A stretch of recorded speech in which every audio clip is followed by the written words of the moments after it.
Wanna play?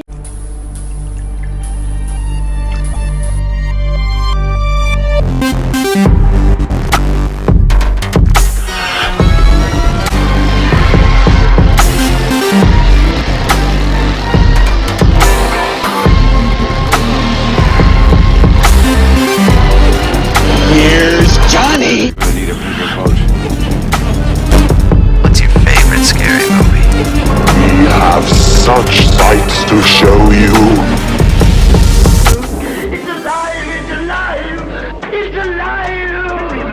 Hi, I'm Chucky. Wanna play? Hey everybody, welcome back to Wanna Play. My name is James McKenna, and today we're going to be ranking another franchise. And before we get into this video, let me just say that never before have I been so hyped to do a video, and it immediately gets crushed. Because I just watched Phantasm Ravager. Ooh. Yeah. Phantasm, though, other than that, is an amazing franchise. It has the Tall Man in it, who is just classic. Everybody knows who the Tall Man is.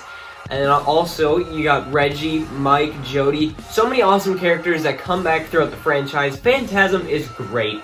It was written by the same director every single time. Every single movie was written by the same person, which is weird because they all differ in quality so much that you wouldn't think that that's the truth. But Phantasm is a great franchise, not an amazing, just great. It's a great franchise, not the best, it's great. You'll see why.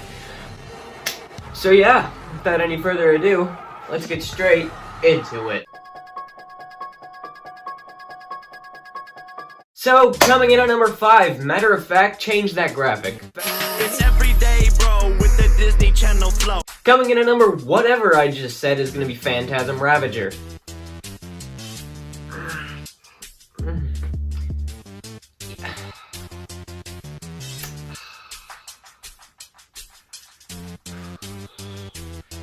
Alright, well, this movie has a budget of $300,000, and it came out in 2016.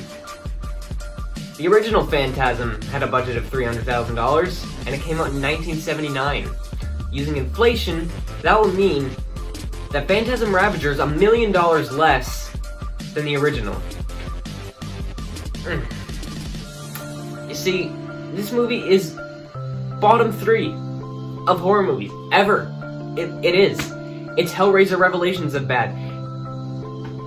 You take any movie from franchises that you call the worst movie in the franchise, this is worse. You think of Jason X, this is worse than Jason X. Seed of Chucky, this is worse than Seed of Chucky. The Nightmare on Elm Street remake, or Freddy's Dead, worse than those. This is worse than Halloween 5 and Halloween Resurrection. This is worse than, I don't know, Leprechaun 9. I don't know, what was the bad Leprechaun? I haven't seen them all. This is worse than the worst Children of the Corn movie, and I haven't even seen it. This movie is horrendous. It's a disgrace. Really, like, the characters in the first 4 were amazing. At least Reggie Bannister, the guy who plays Reggie, tries in this movie. Like, he's good. But the characters suck. The Tall Man sucks, Mike sucks, Reggie sucks, Jody sucks. There's like 6 different storylines going on at the same time, and it doesn't make any sense. It's really weird. The CG, it's like, it's so bad that you can't even, like, I'll play a clip right now of this like red ball with a bunch of spikes getting into this guy's head and it blowing up. Like, seriously, like, I could make a better movie than this. Like, this is Sharknado levels of bad. This is Birdemic levels of bad. Thanksgiving levels of bad. This is worse than Terror of the Woods. This is worse than any movie you say is horrible. This is worse than it. It's on par with Hellraiser Revelations for greatness, even though it's horrendous. I mean, it's not as bad as Cannibal Holocaust, but it's up there. It definitely rivals that. It's horrible. It's legit one of the worst movies I've ever seen. Like, I don't even know what to say.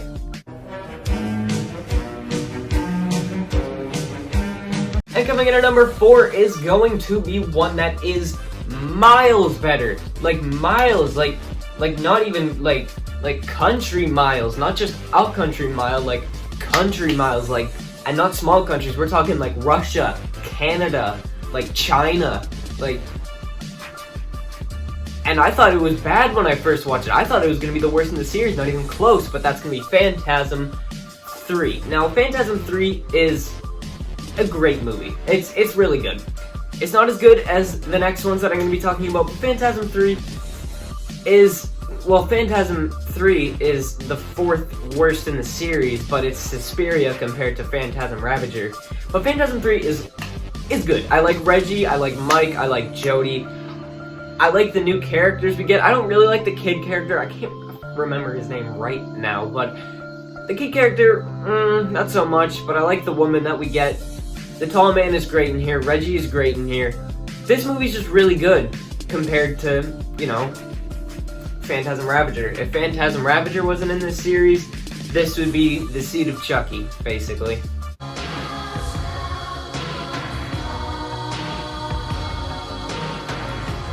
And coming in at number 3 is going to be the one that actually I've seen most people put at their number 1. And that's going to be Phantasm II. Now, Phantasm II, for me, was overhyped. It's like a lot of the second movies in franchises, for me, are just too overhyped. Like, Child's Play 2 was so overhyped, everyone says it's the best, but I just thought it, you know, was overrated. And that's what I think about Phantasm II. Phantasm II is great. Trust me, it really is, but I just don't think it's as classic as most people say it is. Like, a lot of the scenes that I heard about before watching this, I watched and I was like, wait a minute, that's it? Like, there's a super famous scene where someone gets that, you know, ball, one of the tall man's spheres, in the mouth, and it's all like sticking out. I thought that it was like gonna go into his mouth, but it was just like it sticking out. So moments like those kind of made it lower than it should have been, but I still thought that this was great. Phantasm II is a great movie to me. It's not as good as the next two I'm going to be talking about, but it's still great, in my opinion. And coming in at number 2 for me, much like the Psycho ranking, is going to be Phantasm IV Oblivion. Now, Phantasm IV to me was really good. It's everything that a Phantasm sequel should do. It captures a dreamlike state, just like in the original. It's the first one to really do that since the original too. The characters are great. I love all the shots that we get of the tall man, like, standing in the desert, and it looks like it's so hot, but the tall man's just out here in this large black suit. It's not really memorable. It's one of the least memorable in the franchise, but the stuff that you can remember off the top of your head is great. This movie's great. It's really underrated. I'd say it's one of the most underrated horror movies out there. Definitely one of the most underrated horror sequels. Like, usually when people think of Phantasm, they think of Phantasm II. But Phantasm IV to me is great. It captures everything that a Phantasm sequel should do. But coming in at number 1 for me, it should be no surprise here, the original Phantasm. Phantasm is an all-out classic from the beginning to the end. It introduces us to some amazing characters that you automatically connect with and automatically love.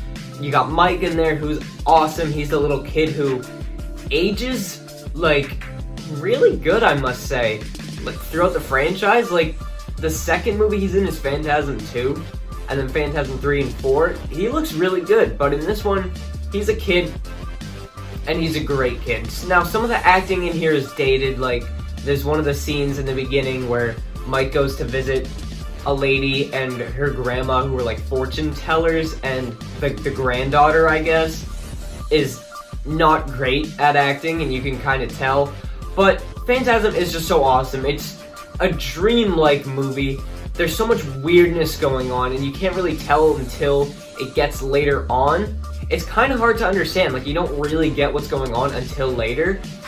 And then, even then, when you're still kind of confused as to what's going on, you're still rooting. Like, I love the tall man, but I was rooting for Jody, Reggie, and Mike to kill him. I wanted to see the tall man dead. And although the ending is kind of weird, like, he closes the mirror and the tall man's like, boy, and then someone, like, grabs him through the mirror, that was kind of weird. But I'd say that Phantasm is great. It's probably, for me, top, like, 20 horror movies of all time. And it's amazing. So number 1, easily for me, is going to be Phantasm. Thanks for watching my ranking of the Phantasm franchise. Sorry if I kinda seem like, you know, not as energetic or happy as I usually do. It's because literally, as of recording this, I just watched Phantasm Ravager like 20 minutes ago, and it's still fresh in my mind, and it's horrible. Honestly, here's the thing. If you're a fan of the Phantasm franchise, don't watch this movie. Don't do it.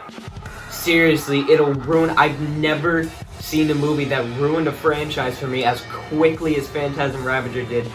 Even like Hellraiser Revelations, which I've talked about a lot in comparison, is one of the... Well, previously, it was my least favorite sequel movie of all time, out of any genre, was Hellraiser Revelations. But at least I'd recommend it to people who would want to see the franchise. Like, it doesn't ruin the entire franchise. I think Phantasm Ravager does that. So if you're a fan of this franchise, watch the first 4. The first 4 are great. Don't! I gotta say it one more time. Don't! Yeah, you. Right there, you. Don't watch Phantasm Ravager. So thank you for watching, goodbye, and good night, bang.